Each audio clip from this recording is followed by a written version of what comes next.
Hello, and welcome to The Sleep Retreat. This podcast will help you relax, unwind, and if you want to, fall asleep. If you're already familiar with the show, feel free to skip ahead to 4 minutes and 30 seconds. If you're new to using a podcast to relax or fall asleep, here is why they work. By simply listening to something other than your own racing thoughts, your mind is offered a well-deserved hiatus. It's a break from all the endless, everyday thinking and processing. And it's all delivered in the form of a moderately captivating narrative, something interesting enough to hold your mind's attention, but also gentle and bland enough to lull you to sleep. Here at the Sleep Retreat, we offer a unique and creative listener experience delivered to you in 2 seamless stages. The first stage is something we call the tuck-in. During this approximately 10-minute segment, I'll be engaging your dreamy imagination and setting you down into an immersive, serene, comfortable space, a place far, far away, perfect for dozing off. And along the way, I'll guide you with simple things you can do to further relax and prepare for pending sleep. After this stage, when we are all tucked in and comfy in this make-believe lullaby land, it's time for the next stage, the drift-off. The drift-off is when we transition together into that sleepy state of slumber. First, we are guided by the somewhat interesting, yet also delightfully monotonous narration of this week's episode, often delivered in the style of an old AM radio or other lo-fi experience. After approximately 45 minutes, the narration concludes, transitioning seamlessly into a 30-minute or longer segment featuring nothing but the continued ambient sounds from our peaceful lullaby land. These soothing background noises range from the rumble of a thunderstorm and the distant calls of seagulls to the steady hum of a car engine, all designed for continued peaceful sleep. Now, it's good to know that it's common with sleep podcasts that it might take 2 or 3 listens before your brain fully sort of trains itself to relax to this show. Once you do, though, just as children love hearing the same bedtime story over and over again, upon return here, you'll find yourself quickly feeling more relaxed and peaceful and diving towards sleep. In this first series, we will feature readings from the Warren Commission report on the assassination of President John F. Kennedy. Now, this might sound like an unusual choice for a bedtime story, but believe me, it works. It's a blend of intrigue and at times wonderfully dull narrative, ideal for lulling you to sleep. I should say perhaps that the first few episodes might lean a little more towards the interesting side of the equation, but as the series progresses, they get increasingly monotonous and bland, perfect for sleeping. And you can always jump ahead in the series if you would like. Other stories are coming in the future, and there are several different sleeping environments you can choose from for each episode. Try them out until you find the perfect one for you, or maybe you mix it up from day to day, depending on your mood. If you have any questions or suggestions, send an email to info@porchlightpodcast.network. Now, let's get all settled in at the Sleep Retreat.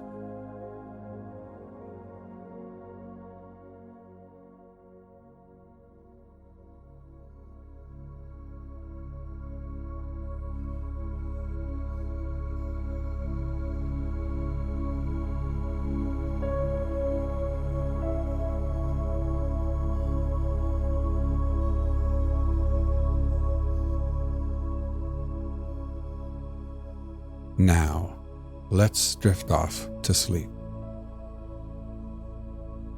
Today, you'll be falling asleep during a thunderstorm inside of a cozy camper trailer next to a lake in the mountains.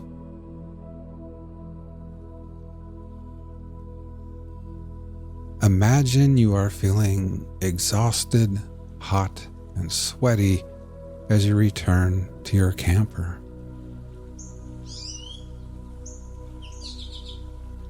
You've just conquered your long-held dream of hiking to the very summit of Moonrest Mountain.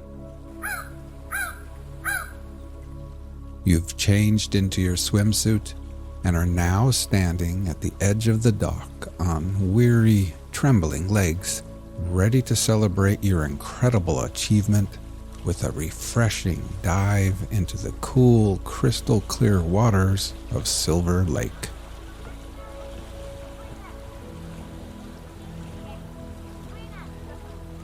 With your arms raised above your head and ready to dive in, you glance at the slow-moving dark clouds on the horizon. Beads of sweat are still clinging to your forehead when you push off the dock and soar through the air before gliding perfectly into the water.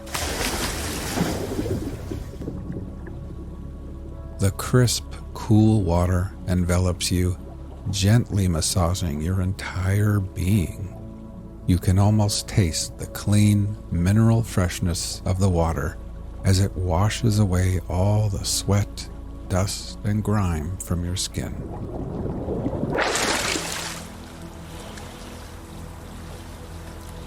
While breathing in deeply, you are met with the glorious sense of renewal. You feel utterly refreshed and rejuvenated.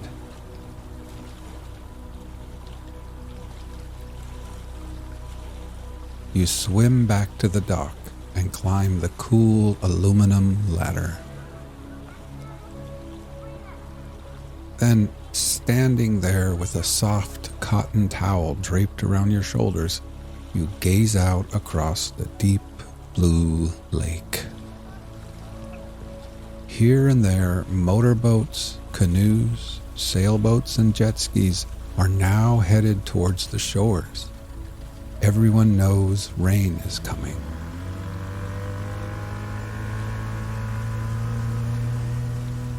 Kids wearing life vests and learning how to water ski are hoisted back into boats, and the small, colorful sails of dinghies flutter in the breeze as their little suntanned captains point them back towards land.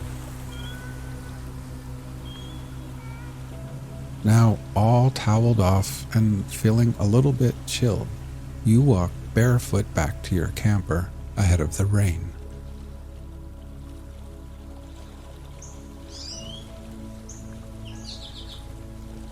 At the little picnic table, you collect your book, coffee mug, and sunglasses. You gather up other items and place them into a plastic tote. A salt and pepper shaker, a box of wooden matches, some paper plates.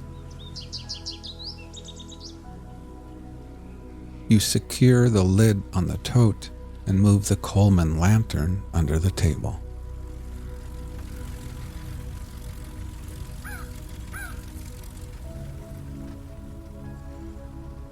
At the fire pit, you fold up your camping chair and tuck it below the protective cover of a tall ponderosa pine. Then you return to your camper, open the door, and step inside.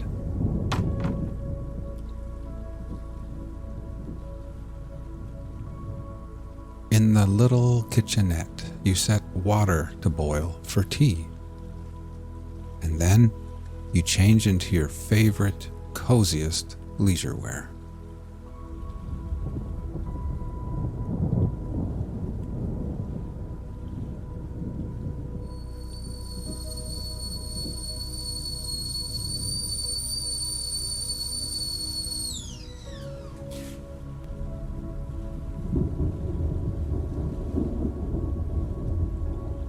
While the hot tea steeps, you settle at the quaint table and gaze out the window, watching as boats reach the shore and families hurry off to their campers and tents and cabins.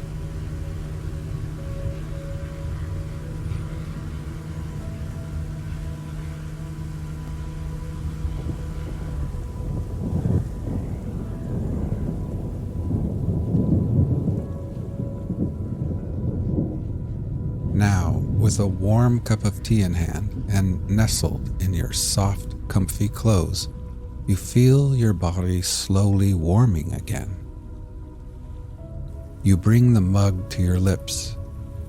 The fragrant steam curls around your face as you take a tiny sip. The tea is smooth, rich, and the perfect temperature.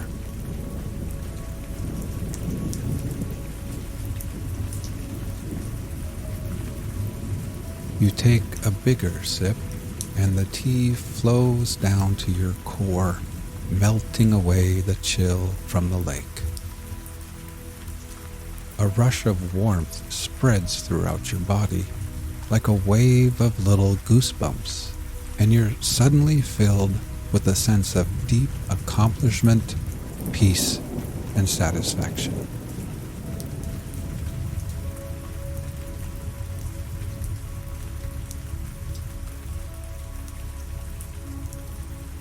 Now, as you sit here at Silver Lake, let's prepare for sleep. First, close your eyes and simply become aware of your breathing, feeling your chest gently rise and fall again.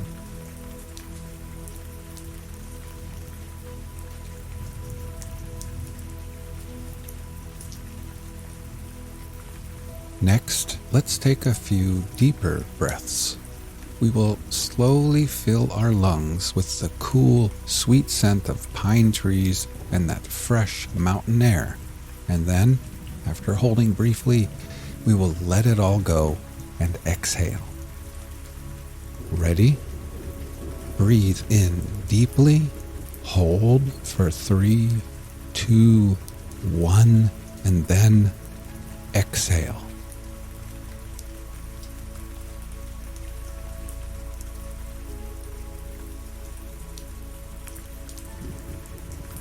One more time. Breathe in deeply, hold for 3, 2, 1, and exhale.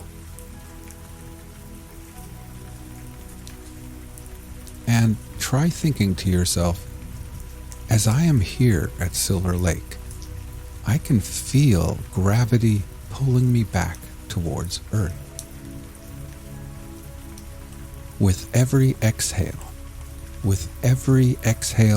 I can feel the slow rotation of Earth and the Earth's steady movement around the sun. I can feel my tired feet, my ankles, my fatigued calves, my knees, and my legs becoming heavier and heavier and more relaxed.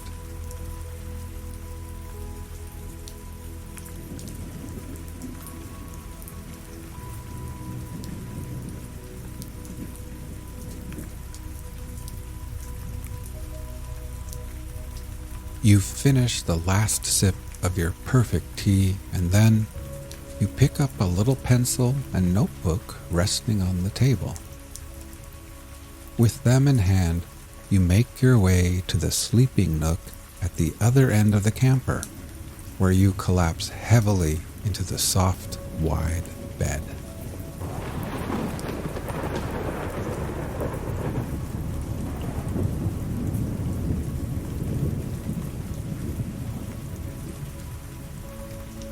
After the long, steep hike up Moonrest Mountain, the bed feels like a soft cloud beneath your tired body.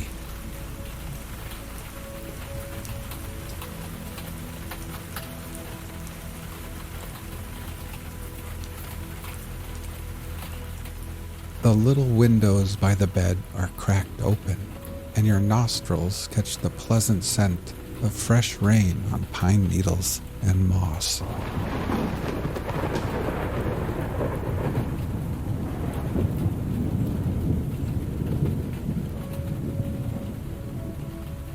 You look at your notepad and observe your to-do list.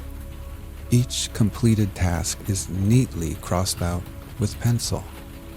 At the bottom of the page is one final entry on this list. A smile creeps across your face as you take the pencil and begin scribbling over that last item: climb Moonrest Mountain.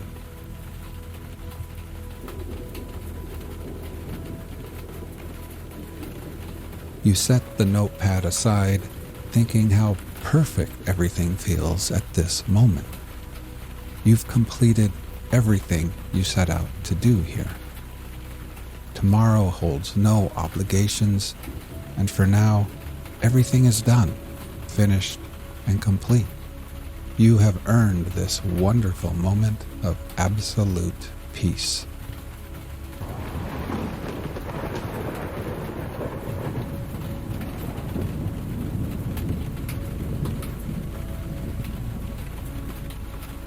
Your body sinks deeper into the soft bed. Every muscle relaxes from the tips of your fingers to the soles of your tired feet as you surrender to the peace and calm and take in the rich mountain air.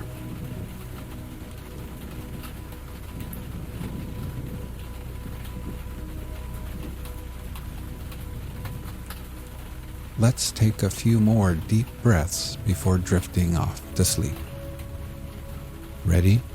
Breathe in deeply, hold for 3, 2, 1, and then exhale.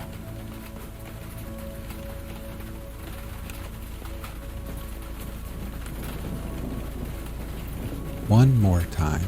Breathe in deeply, hold for 3, 2, 1, and exhale.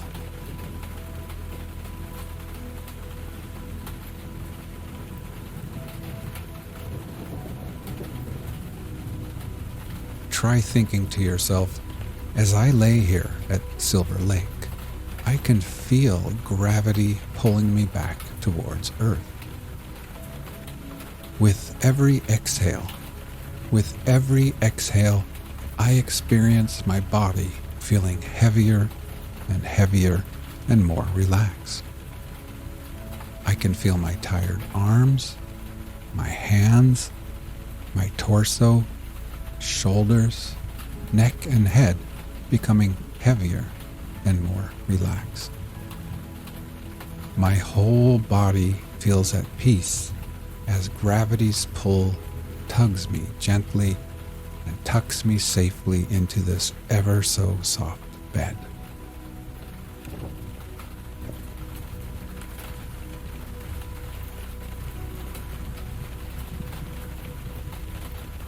Now, feeling oh so satisfied, safe, accomplished, rejuvenated, sleepy, and happy, you reach over to a little transistor radio, tune it to your favorite station, then lay back and close your eyes. The exact time of the assassination was fixed by the testimony of 4 witnesses. Special Agent Rufus W. Youngblood observed that the large electric sign clock atop the Texas School Book Depository building showed the numerals 1230 as the vice presidential automobile proceeded north on Houston Street a few seconds before the shots were fired. Just prior to the shooting, David F. Powers, riding in the Secret Service follow-up car, remarked to Kenneth O'Donnell that it was 12:30 p.m., the time they were due at the Trade Mart. Seconds after the shooting, Roy Kellerman, riding in the front seat of the presidential limousine, looked at his watch and said 12:30 to the driver, Special Agent Greer. The Dallas Police radio log reflects that Chief of Police Curry reported the shooting of the president and issued his initial orders at 12:30 p.m. William Greer, operator of the presidential limousine, estimated the car's speed at the time of the first shot as 12 to 15 miles per hour. Other witnesses in the motorcade estimated the speed of the president's limousine from 7 to 22 miles per hour. A more precise determination has been made from motion pictures taken on the scene by an amateur photographer, Abraham Zapruder. The car maintained this average speed over a distance of approximately 186 feet, immediately preceding the shot, which struck the president. While the car traveled this distance, the Zapruder camera ran 152 frames. Since the camera operates at a speed of 18.3 frames per second, it was calculated that the car required 8.3 seconds to cover the 136 feet. This represents a speed of 11.2 miles per hour. Mrs. John F. Kennedy, on the left of the rear seat of the limousine, looked toward her left and waved to the crowds along the route. Soon after the motorcade turned on Elm Street, she heard a sound similar to a motorcycle noise and a cry from Governor Connolly, which caused her to look to her right. On turning, she saw a quizzical look on her husband's face as he raised his left hand to his throat. As she cradled her mortally wounded husband, Mrs. Kennedy said, "Oh my God, they have shot my husband. I love you, Jack." Governor Connolly testified that he recognized the first noise as a rifle shot, and the thought immediately crossed his mind that it was an assassination attempt. From his position in the right jump seat immediately in front of the president, he instinctively turned to his right because the shot appeared to come from over his right shoulder. Unable to see the president as he turned to the right, the governor started to look back over his left shoulder, but he never completed the turn because he felt something strike him in the back. In his testimony before the commission, Governor Connolly was certain that he was hit by the second shot, which he stated he did not hear. Mrs. Connolly, too, heard a frightening noise from her right. Looking over her right shoulder, she saw that the president had both hands at his neck, but she observed no blood and heard nothing. She watched as he slumped down with an empty expression on his face. Roy Kellerman, in the right front seat of the limousine, heard a report like a firecracker pop. Turning to his right in the direction of the noise, Kellerman heard the president say, "My God, I'm hit." Kellerman grabbed his microphone and radioed ahead to the lead car. He said, "We are hit. Get us to the hospital immediately." The driver, William Greer, heard a noise which he took to be a backfire from one of the motorcycles flanking the presidential car. When he heard the same noise again, Greer glanced over his shoulder and saw Governor Connolly fall. At the sound of the second shot, he realized that something was wrong, and he pressed down on the accelerator as Kellerman said, "Get out of here, fast."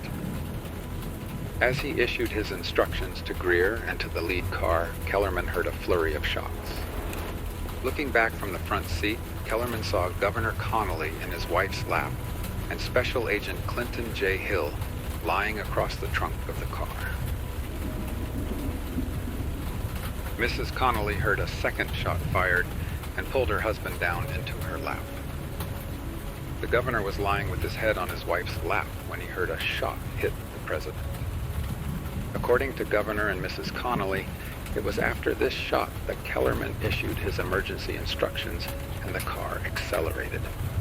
From the left front running board of the president's follow-up car, Special Agent Hill was scanning the few people standing on the south side of Elm Street after the motorcade had turned off Houston Street.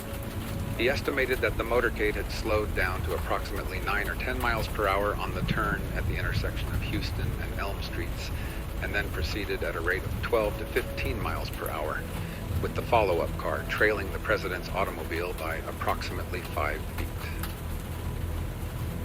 Hill heard a noise, which seemed to be a firecracker, coming from his right rear.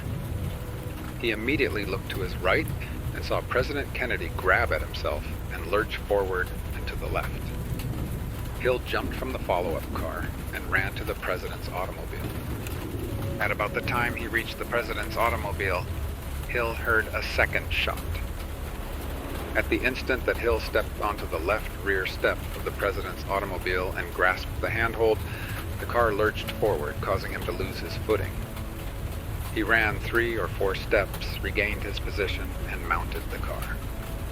Between the time he originally seized the handhold and the time he mounted the car, Hill recalled, Mrs. Kennedy had jumped up from the seat and was, it appeared to me, reaching for something coming off the rear bumper of the car when she noticed that I was trying to climb on the car. She turned toward me, and I grabbed her and put her back in the back seat, crawled up on top of the back seat, and lay there.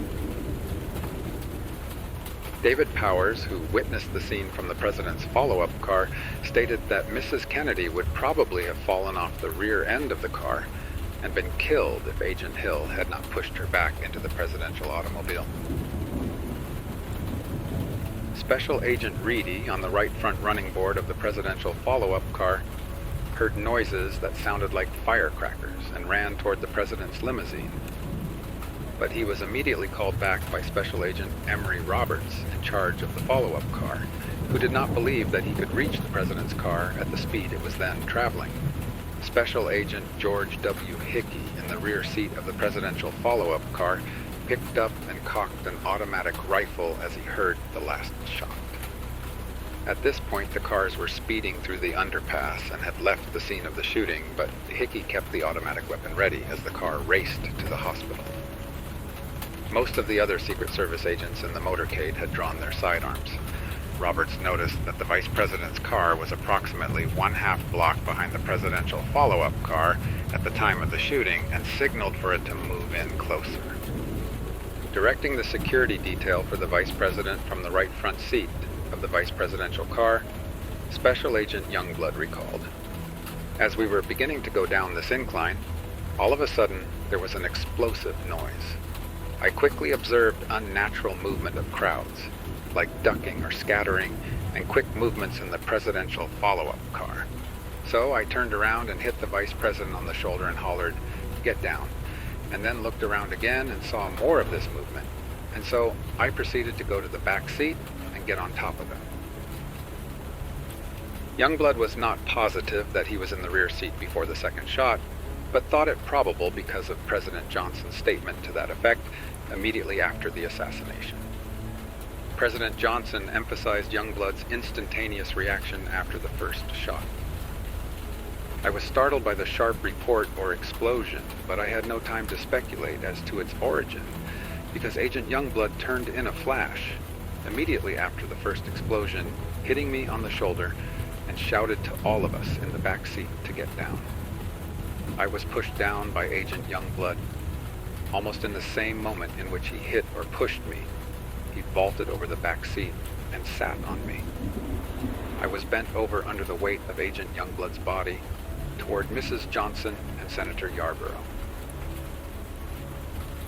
Clifton C. Carter, riding in the Vice President's follow-up car a short distance behind, reported that Youngblood was in the rear seat, using his body to shield the Vice President before the second and third shots were fired. Other Secret Service agents assigned to the motorcade remained at their posts during the race to the hospital.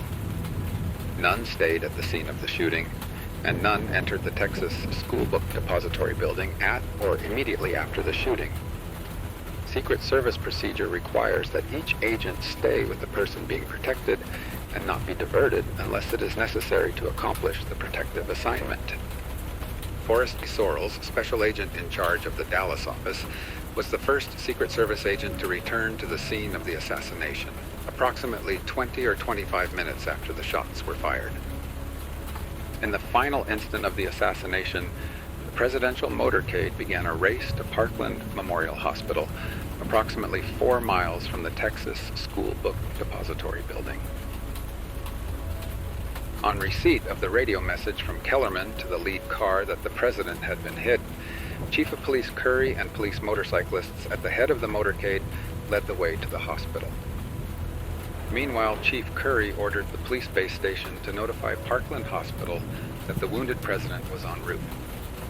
The radio log of the Dallas Police Department shows that at 12:30 p.m., Chief Curry radioed, "Go to the hospital. Parkland Hospital. Have them stand by." A moment later, Curry added, "Looks like the president has been hit. Have Parkland stand by." The base station replied, "They have been notified." Traveling at speeds estimated at times to be up to 70 or 80 miles per hour down the Stemmons Freeway and Harry Hines Boulevard, the presidential limousine arrived at the emergency entrance of the Parkland Hospital at about 12:35 p.m. Arriving almost simultaneously were the president's follow-up car, the vice president's automobile, and the vice president's follow-up car. Admiral Berkeley, the president's physician, arrived at the hospital between 3 and 5 minutes following the arrival of the president, since the riders in his car were not exactly aware what had happened, and the car went on to the Trade Mart first. When Parkland Hospital received the notification, the staff in the emergency area was alerted, and trauma rooms 1 and 2 were prepared. These rooms were for the emergency treatment of acutely ill or injured patients.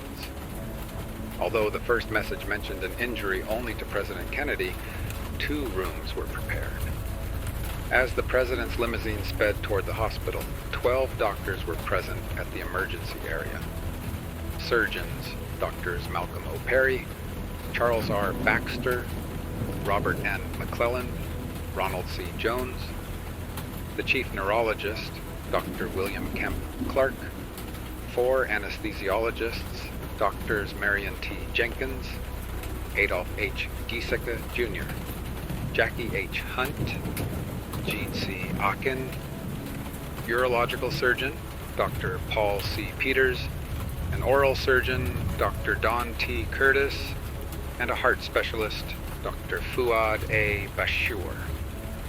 Upon arriving at Parkland Hospital, Lawson jumped from the lead car and rushed into the emergency entrance, where he was met by hospital staff members wheeling stretchers out to the automobile. Special Agent Hill removed his suit jacket and covered the president's head and upper chest to prevent the taking of photographs. Governor Connolly, who had lost consciousness on the ride to the hospital, regained consciousness when the limousine stopped abruptly at the emergency entrance. Despite his serious wounds, Governor Connolly tried to get out of the way so that medical help could reach the president. Although he was reclining in his wife's arms, he lurched forward in an effort to stand upright and get out of the car, but he collapsed again. Then he experienced his first sensation of pain. The governor was lifted onto a stretcher and taken into Trauma Room 2. For a moment, Mrs. Kennedy refused to release the president, whom she held in her lap. But then Kellerman, Greer, and Lawson lifted the president onto a stretcher and pushed it into Trauma Room 1.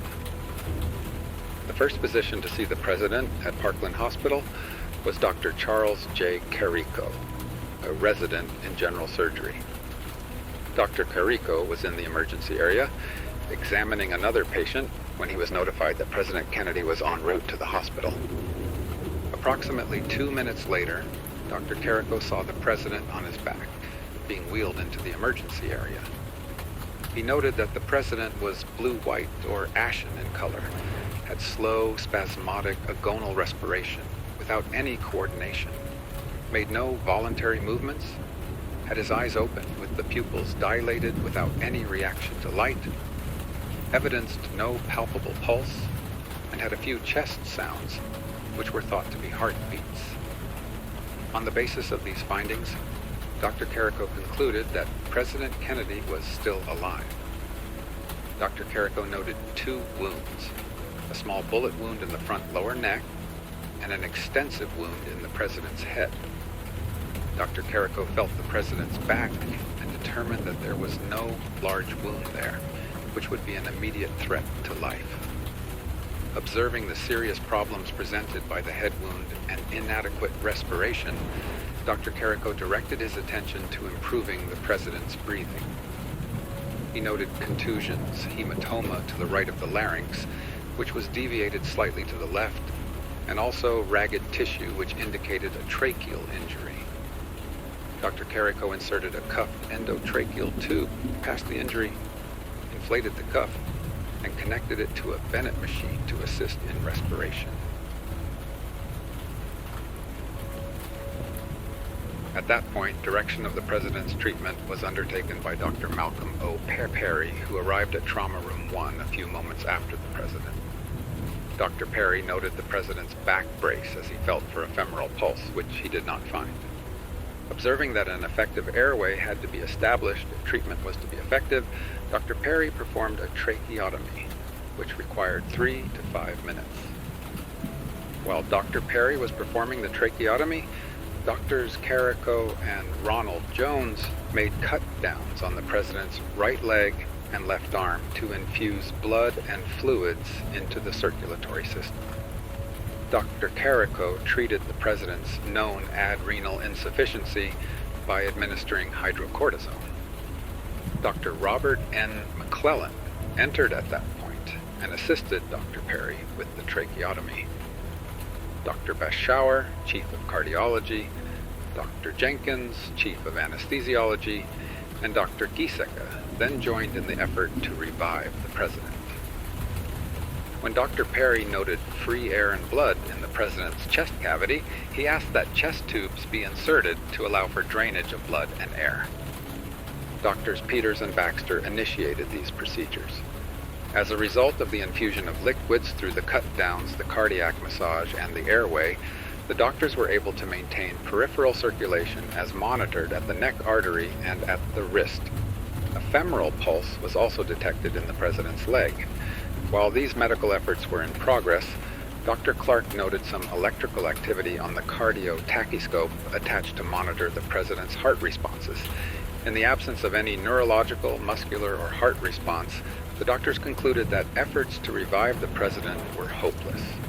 This was verified by Admiral Berkeley, the President's physician, who arrived at the hospital after emergency treatment was underway, and concluded that my direct services to him at that moment would have interfered with the action of the team which was in progress.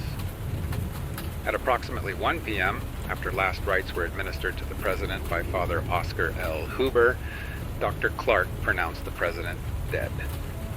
The time was fixed at 1 p.m. as an approximation, since it was impossible to determine the precise moment when life left the President. President Kennedy could have survived the neck injury, but the head wound was fatal. From a medical viewpoint, President Kennedy was alive when he arrived at Parkland Hospital. The doctors observed that he had a heartbeat and was making some respiratory efforts, but his condition was hopeless, and the extraordinary efforts of the doctors to save him could not help but to have been unavailing. Since the Dallas doctors directed all their efforts to controlling the massive bleeding caused by the head wound and to reconstructing an airway to his lungs, the President remained on his back throughout his medical treatment at Parkland. When asked why he did not turn the President over, Dr. Carrico testified as follows. This man was in obvious extreme distress, and any more thorough inspection would have involved several minutes, considerable time, which at this juncture was not available. A thorough inspection would have involved washing and cleansing the back, and this is not practical in treating an acutely injured patient. You have to determine which things which are immediately life-threatening and cope with them before attempting to evaluate the full extent of the injuries. Did you ever have occasion to look at the President's back? No, sir. In trying to treat an acutely injured patient, you have to establish an airway, adequate ventilation, and you have to establish adequate circulation. Before this was accomplished, the President's cardiac activity had ceased, and closed cardiac massage was instituted, which made it impossible to inspect his back. Moreover, the Parkland doctors took no further action after the President had expired because they concluded that it was beyond the scope of their permissible duties. While one medical team tried to revive President Kennedy, a second performed a series of operations on the bullet wounds sustained by Governor Connolly. Governor Connolly was originally seen by Dr. Carrico and Dr. Richard Dulaney. While Dr. Carrico went on to attend the President, Dr. Dulaney stayed with the governor and was soon joined by several other doctors. At approximately 12:45 p.m., Dr. Robert Shaw, Chief of Thoracic Surgery, arrived at Trauma Room 2 to take charge of the care of Governor Connolly, whose major wound fell within Dr. Shaw's area of specialization. Governor Connolly had a large wound in the front of the right chest, which caused extreme pain and difficulty in breathing. Rubber tubes were inserted between the second and third ribs to expand the right lung, which had collapsed because of the opening in the chest wall. After Governor Connolly had been moved to the operating room, Dr. Shaw started the first operation by cutting away the edges of the wound on the front of the governor's chest and suturing the damaged lung and lacerated muscles. From approximately 4 p.m. to 4:50 p.m., Dr. Charles F. Gregory, Chief of Orthopedic Surgery, operated on the wounds of Governor Connolly's right wrist, assisted by Doctors William Osborne and John Parker. The wound on the back of the wrist was left partially open for draining, and the wound on the palm side was enlarged, cleansed, and closed.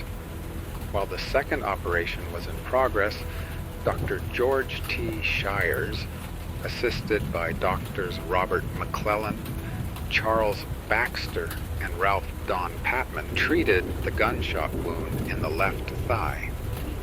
This punctuate missile wound, about 2/5 inch in diameter and located approximately 5 inches above the left knee, was cleansed and closed with sutures. But a small metallic fragment remained in the governor's leg. As President Kennedy and Governor Connolly were being removed from the limousine onto stretchers, a protective circle of Secret Service agents surrounded Vice President and Mrs. Johnson and escorted them into Parkland Hospital through the emergency entrance. The agents moved a nurse and patient out of a nearby room, lowered the shades, and took emergency security measures to protect the Vice President. 2 men from the President's follow-up car were detailed to help protect the Vice President. An agent was stationed at the entrance to stop anyone who was not a member of the presidential party. U.S. Representatives Henry B. Gonzalez, Jack Brooks, Homer Thornberry, and Albert Thomas joined Clifton C. Carter and the group of special agents protecting the Vice President. On one occasion, Mrs. Johnson, accompanied by 2 Secret Service agents, left the room to see Mrs. Kennedy and Mrs. Connolly. Concern that the Vice President might also be a target for assassination prompted the Secret Service agents to urge him to leave the hospital and return to Washington immediately. The Vice President decided to wait until he received definitive word of the President's condition. At approximately 1:20 p.m., Vice President Johnson was notified by O'Donnell that President Kennedy was dead. Special Agent Youngblood learned from Mrs. Johnson the location of her 2 daughters and made arrangements through Secret Service headquarters in Washington to provide them with protection immediately. When consulted by the Vice President, O'Donnell advised him to go to the airfield immediately and return to Washington. It was decided that the Vice President should return on the presidential plane rather than on the Vice Presidential plane because it had better communication equipment. The Vice President conferred with White House Assistant Press Secretary Malcolm Kilduff and decided that there would be no release of the news of the President's death until the Vice President had left the hospital. When told that Mrs. Kennedy refused to leave without the President's body, the Vice President said that he would not leave Dallas without her. On the recommendation of the Secret Service agents, Vice President Johnson decided to board the presidential airplane, Air Force One, and wait for Mrs. Kennedy and the President's body. Immediately after President Kennedy's stretcher was wheeled into Trauma Room 1, Secret Service agents took positions at the door of the small emergency room. A nurse was asked to identify hospital personnel and to tell everyone, except necessary medical staff members, to leave the emergency room. Other Secret Service agents posted themselves in the corridors and other areas near the emergency room. Special Agent Lawson made certain that the Dallas police kept the public and press away from the immediate area of the hospital. Agents Kellerman and Hill telephoned the head of the White House detail, Gerald A. Bain, to advise him of the assassination. The telephone line to Washington was kept open throughout the remainder of the stay at the hospital. Secret Service agents stationed at later stops on the President's itinerary of November 22nd were redeployed. Men at the Trade Mart were driven to Parkland Hospital in Dallas police cars. The Secret Service group awaiting the President in Austin were instructed to return to Washington. Meanwhile, the Secret Service agents in charge of security at Love Field started to make arrangements for departure. As soon as one of the agents learned of the shooting, he asked the officer in charge of the police detail at the airport to institute strict security measures for the presidential aircraft, the airport terminal, and the surrounding area. Secret Service agents working with police cleared the areas adjacent to the aircraft, including warehouses, other terminal buildings, and the neighboring parking lots of all people. When security arrangements at the airport were complete, the Secret Service made the necessary arrangements for the Vice President to leave the hospital. Unmarked police cars took the Vice President and Mrs. Johnson from Parkland Hospital to Love Field. Chief Curry drove one automobile occupied by Vice President Johnson, U.S. Representatives Thomas and Thornberry, and Special Agent Youngblood. In another car, Mrs. Johnson was driven to the airport, accompanied by Secret Service agents and Representative Brooks.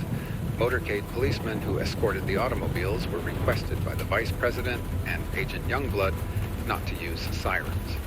During the drive, Vice President Johnson, at Youngblood's instruction, kept below window level. While the team of doctors at Parkland Hospital tried desperately to save the life of President Kennedy, Mrs. Kennedy alternated between watching them and waiting outside. After the president was pronounced dead, O'Donnell tried to persuade Mrs. Kennedy to leave the area, but she refused. She said that she intended to stay with her husband. A casket was obtained, and the president's body was prepared for removal. Before the body could be taken from the hospital, 2 Dallas officials informed members of the president's staff that the body could not be removed from the city until an autopsy was performed. Despite the protests of these officials, the casket was wheeled out of the hospital, placed in an ambulance, and transported to the airport shortly after 2 p.m. At approximately 2:15 p.m., the casket was loaded onto the rear of the presidential plane, where seats had been removed to make room. Concerned that the local officials might try to prevent the plane's departure, O'Donnell asked that the pilot take off immediately. He was informed that takeoff would be delayed until Vice President Johnson was sworn in. From the presidential airplane, the Vice President telephoned Attorney General Robert F. Kennedy, who advised that Mr. Johnson take the presidential oath of office before the plane left Dallas. Federal Judge Sarah T. Hughes hastened to the plane to administer the oath. Members of the presidential and vice presidential parties filled the central compartment of the plane to witness the swearing in. At 2:38 p.m., Lyndon B. Johnson took the oath of office as the 36th President of the United States. Mrs. Kennedy and Mrs. Johnson stood at the side of the new president as he took the oath of office. 9 minutes later, the presidential airplane departed for Washington, D.C. On the return flight, Mrs. Kennedy sat with David Powers, Kenneth O'Donnell, and Lawrence O'Brien. At 5:58 p.m. EST, Air Force One landed at Andrews AFB, where President Kennedy had begun his last trip only 31 hours before. Detailed security arrangements had been made by radio from the president's plane on the return flight. The public had been excluded from the base, and only government officials and the press were permitted near the landing area. Upon arrival, President Johnson made a brief statement over television and radio. President and Mrs. Johnson were flown by helicopter to the White House, from where Mrs. Johnson was driven to her residence under Secret Service escort. The president then walked to the executive office building, where he worked until 9 p.m.